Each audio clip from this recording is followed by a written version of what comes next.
I had to call out, the elephant in the room that I am 30 weeks pregnant. I'm not calling myself an elephant, by the way. Just the obvious that if you hear me breathing heavily, I am okay. I promise. That is normal. No, I know being pregnant is such a huge blessing. We are so excited. This little one comes in January. We cannot wait. Man, it is a gift. It is a miracle. It is awesome. But you will be hard pressed to convince me that actual physical pregnancy is beautiful. It is it is exhausting and gross, and my ankles are swollen, and I am tired. And I swear, I promise you I will do my best, but I can't actually make any promises that I won't burp into this microphone at some point because I have indigestion. That's just the reality of pregnancy. Like I said, love my baby, cannot wait to meet her. But yes, it is fun and interesting. And the thing that I love the most is now we've reached the stage where I'll start to get out of breath and everyone's like, just sit down, just rest, just take a nap. I have a 3-year-old. What? I don't have time for that. But I'm trying. I'm trying my absolute hardest to heed that, ask of my doctors and my family and everybody. So I'll try to sit down as much as I can. I'll try to take a nap here and there when it's available. But at least getting on my feet and relaxing as much as I can, which has actually meant for me recently watching a lot more TV than I care to admit, or than I usually do. But it just helps me, get my mind off of other things that I should be doing. Because, I don't know if I've got other moms out there, but even when you're sitting down, you're constantly thinking about all the things that you should be doing, like the dishes and the laundry and work and all that stuff. So the TV helps. It really does. And I have a tendency to lead towards medical dramas and police shows and stuff that gets you going, and it's like suspenseful and like on the edge of your seat. But I had to stop wearing my Apple Watch watching TV. And that sounds funny, but I kept getting myself so worked up watching these television shows that my Apple Watch was starting to work out for me. It was like, oh, you're exercising, good job. And I was like, no, I'm not. I'm sitting on the couch watching whatever true crime thing I can find. Which was making me laugh, but also like making me feel a little weird, because why are these TV shows getting me so worked up that like my heart is actually racing and I'm actually all anxious and it thinks I'm exercising? And I started thinking through that a little bit, and I was like, why is that? Why do we do that? Why do we get so worked up? I don't know if you guys do the same thing, but I'm watching a movie and I'm like, no, don't do that. Don't go there. And it's because the authors of the shows, the writers, or the designers of the movies, whatever you want to call them, they've designed it in a way where they've written it so that we can know more than the characters know, right? Like we have this bigger view of all these different storylines that are affecting the others, and they're affecting each other. And so when we have a character that we're invested in, and they're about to do something stupid or dangerous, we already know what's going to happen because we can see a little bit more than they can. We've experienced a little bit more in that show than they have. So we're like, don't do that. Don't go down that way. You're going to die. Something bad's going to happen. And that's when I tend to get myself all worked up. I wish I had that in life, where I could see a little bit more clearly. And as I was reading this week, so we've been going through some of the epistles. We've been going through the Bible in a year. But recently we've been going through some of the epistles and these letters to churches in the Bible. And I started thinking through Ephesians because that was what was landing for this week. That was the epistle that we're supposed to go through this week. And I'm reading through it. And I'm reading through it because Paul is writing this letter to a church. And I'm like, I wonder if that's how Paul felt. Like he's got this bigger view, right, of what it means to follow Jesus, to know that Jesus died and was buried and resurrected, and know what it's like to follow God and know the love of God, because he's seen way more than most of your average Christians that day have seen. So I feel like when he's writing Ephesians, he's trying to give them that picture. He's trying to reach in and say, here's a little bit more of the story than what you've seen. Here are things that I can foresee coming that you're going to need to be ready for. Here are things that I know because we're human, you guys are going to struggle with, and I'm trying to help you with that. So today, as we go through some of Ephesians, I want to look at it through that lens for us, because there are things that he lays out in this letter that can help us with things that we haven't experienced yet, right? Or maybe that we have experienced and haven't known what to do. So I thought that was really, really cool. And I asked God as I was doing this, as I was getting ready for the sermon, because the Bible is awesome. And everything's here. It's laid out for us. But every time you read it, you can get something different, right? Have you guys experienced that before? You experienced where you read something and you're like, man, I haven't read it like that before. So that's what I did with Ephesians this week. I said, God, just show me something that I haven't seen before. Show me something that maybe as a group we haven't seen before. I don't know. So I was reading, and I went through the whole book. We don't have time to go through the entire book this morning, so we're going to jump around a little bit. But I want to start in Ephesians 1, verse 5. And you'll hopefully see why in just a minute. But Ephesians 1, verse 5, in love, he predestined us for adoption to sonship through Jesus Christ in accordance with his pleasure and will. I want to read that again. In love, he predestined us for adoption to sonship through Jesus Christ in accordance to his pleasure and will. And that jumped out at me, and it's never jumped out at me before. But I thought about it because of that word adoption, right? He predestined us for adoption to sonship. And immediately I was brought back to the friend that I had growing up.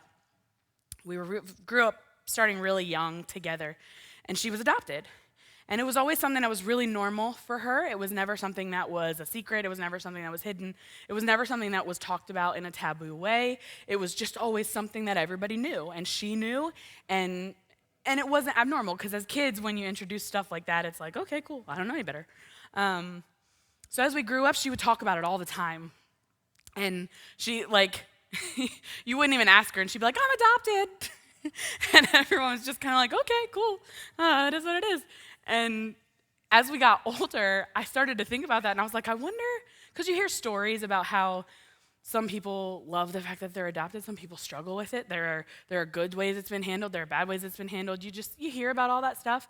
And so I wondered as we got older why she was so, like, she would talk about it so proudly, so confidently.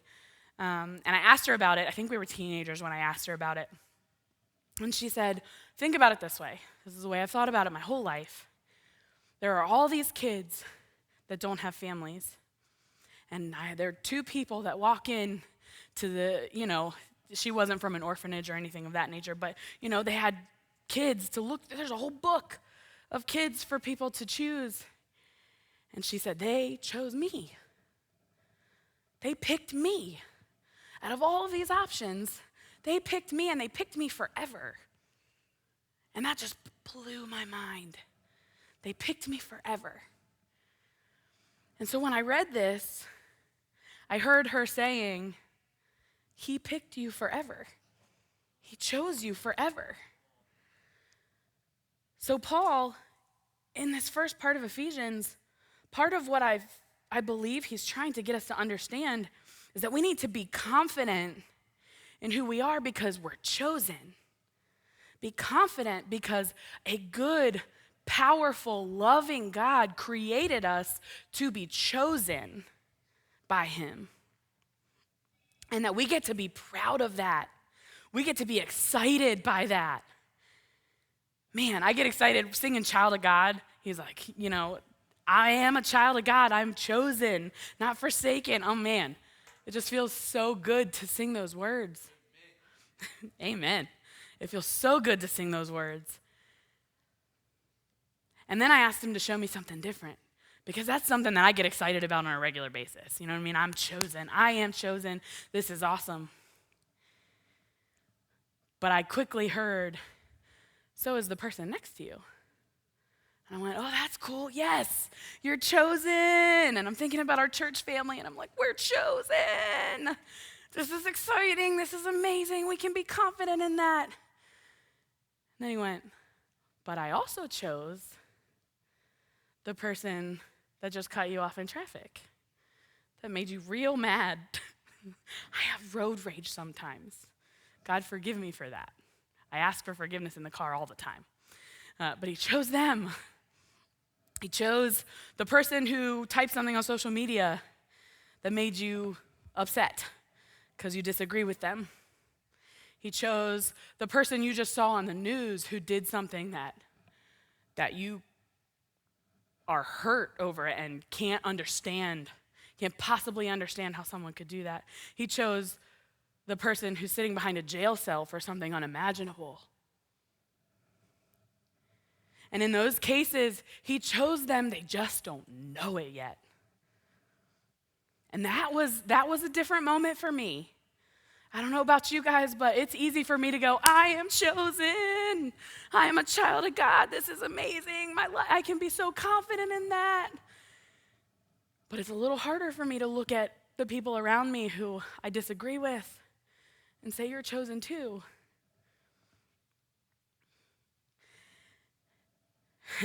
Pastor Curtis preached a message a couple months ago about his brother who was murdered.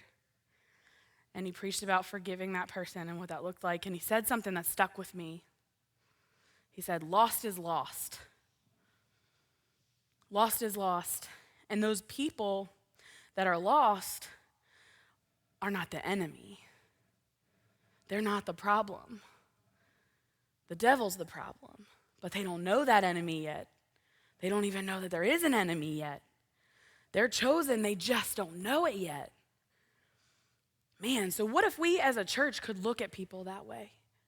What if we could look at people in this way that, I disagree with you, but I know that you're chosen. I know that you're chosen, so instead of fighting you, I'm going to fight for you. Right? So that, and then I jumped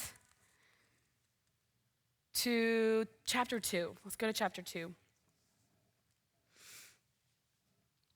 We have to be confident because we're chosen, but we also have to be confident that they're chosen. Chapter 2, in verse 14, he says, for he himself is our peace, who has made the two groups one and has destroyed the barrier, the dividing wall of hostility. By setting aside in his flesh the law with its commands and regulations, his purpose was to create in himself one new humanity out of the two, thus making peace. And when Paul was writing that, he was talking about the Jews and the Gentiles, these two groups of people that can't see eye to eye on what it means to be a Christian and what it means to be a follower of God. But I think right now, there are multiple ways that we're divided, right? Republican and Democrat, vaccinated and unvaccinated. Man, you got churches that are contemporary worship, traditional hymns. If there's something we can figure out to be divided on, we are divided on it, right? And that's hard for me to swallow because as Christians, we know that Jesus died. It says, in these exact words, hit me really hard. He has destroyed the barrier, the dividing wall of hostility. And this world feels pretty hostile to me right now. He died to destroy that hostility. If you go even further, let's skip over to chapter 4. Let's see, verses 4 and 5. It says, there is one body and one Spirit, just as you were called to one hope when you were called, one Lord, one faith, one baptism, one God and Father of all, who is over all and through all and in all. One. One. I think about that when I think about us here. You know, it's easy to look around and go, yes, we are one body. Then you look at other churches and you're like, but they have pews. I'm not down for that. Or they only have an organ. How can you worship to an organ? I've heard people actually say that to me. How can you worship to an organ? Do you think they had contemporary worship in the Bible? Not that there's anything wrong with contemporary worship. These are things that I like to call preferences. And preferences are okay. Preferences are okay, but they shouldn't divide us. They shouldn't be things that we fight over.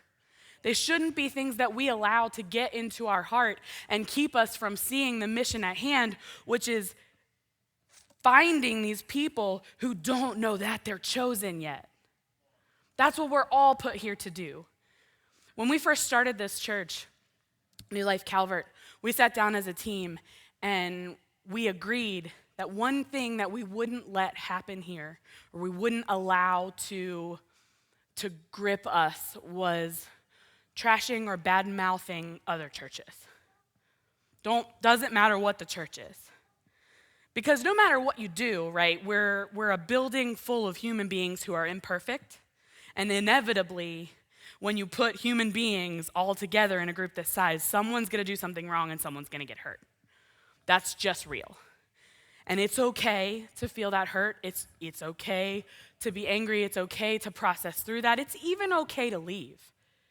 But if you live in that, if you dwell in that, if you hold on to it and you constantly bring it to the forefront of your mind to where you're talking about it all the time and it's spreading, then that's just one more thing we're divided on. Heal and know that you're loved and know that you're chosen. And then if we can figure out as churches, with preferences, different preferences, how to work together, what does that look like? What does that look like for Prince Frederick? What does that look like for Calvert County? What does that look like for Southern Maryland, for the state? If someone shows up at our church and they say, well, that style of worship wasn't really my thing. I was having trouble connecting with it. Cool, you know what? I know a church down the road that you would probably really connect with, and I would love to connect you with them. Or someone shows up at their church and they're like, I was looking for this ministry. Like, I really need this ministry to feel like I can connect and move forward, and you guys don't have that here. Guess what? I know that New Life Calvert down there does have that. Let me connect you with them. What does the community around us look like if that's the way we look at other believers and that's the way we look at other churches and we're able to unite? Because I think what Paul was trying to tell us in these moments was be united because we're stronger together. We're so much stronger together than just the people sitting in this building. If we can unite with other churches, if we can unite with other believers under one hope, one God, one mission, one faith, we can make an impact, right? We can make an impact on the world around us and show them that they're chosen and they just don't know it yet. But we have to do that together.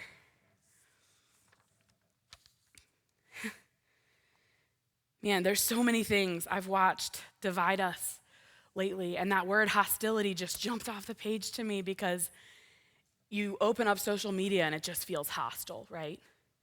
It feels frustrating, and you can feel yourself getting angry at people because you can't understand why they're making the choices that they're making, or why this seems so important to them when this isn't important to them. When in reality, what really matters is everybody's soul.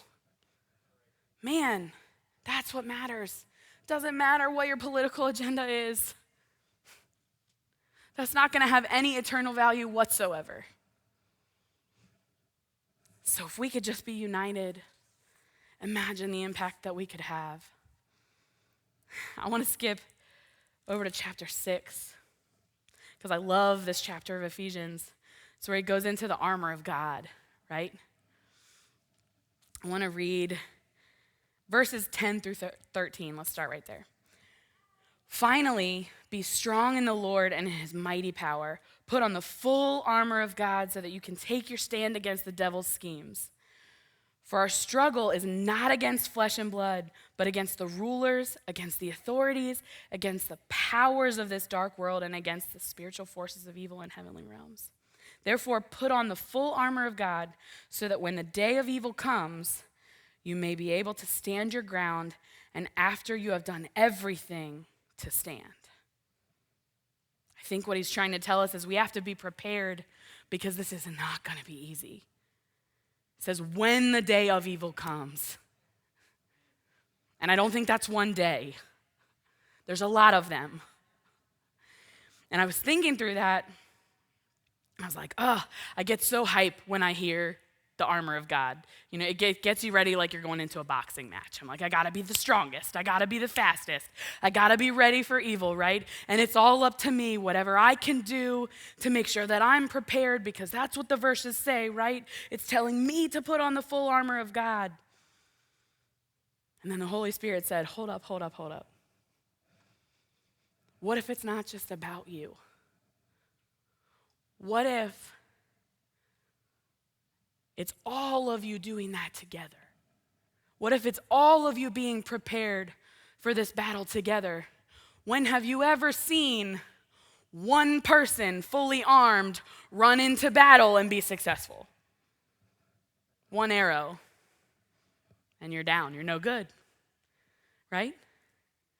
Because the devil knows maybe he can't win our souls, but if he can make sure that we're divided and we're all running out there on our own, we're real easy to pick off. But if we're together, if we're putting on this armor together, we're a lot stronger. We can have a much greater impact. And I was thinking through that. And as I was thinking through, man, okay, we got to do this together, right? We got to look to our left. We got to look to our right. I have to be prepared. But when I'm prepared, it's my time to look and see who else I can help. Who can I encourage? Practically, maybe that's just inviting somebody out to coffee who you know is struggling, who you know needs to hear, you are chosen. You are a child of God. Or just praying that God would give you words of encouragement for someone. I don't know that I've ever prayed that and he hasn't given me something. Because we're put here to encourage each other and to lift each other up and to get each other all on the line together so that we can make a stand together against spiritual forces. Because then, if you read in verse 12, our struggle is not against flesh and blood. It's not against the people. We're constantly fighting each other. We're constantly fighting people because we see people as the problem. But people who are lost, number one, don't know they're a problem. Because they're not the problem, because they're slaves to an enemy that they don't understand or even know about yet. And if we can see people that way, if we can see people in a way that they're not the problem, the spiritual forces that are controlling them are the problem, it makes it so much easier to see them as chosen, which makes it so much easier to stop fighting them and start fighting for them. And if we're battle ready together and we're fighting for them, man, what a world. We're fighting for the people that we don't understand. We're fighting for the people who don't believe what we believe. And we're doing it together because we've all prepared together. We've all put on the full armor of God together. The impact is so much greater than if I just go out there and start spouting Bible verses at people. Because I've tried that and it doesn't work. It really doesn't work. Or if all I'm doing, if my battle is, now this is great because I love verses on social media. They're very encouraging to me, but they do very little to change the hearts of other people. If that's my battle, I'm not being as effective as I can be with other people. We just have to remember that those people are chosen too, and that we were given each other to go into battle with. So we're going to do something a little bit different to close service. I'm going to call up the worship team. They're going to come up and do a song that you may or may not have heard before. But while they're doing that song, I want you guys to think about some people. I want you guys to pray about some people. Number one, who are you fighting for? Who are you fighting for? Who do you need to be convinced is chosen? Is that you?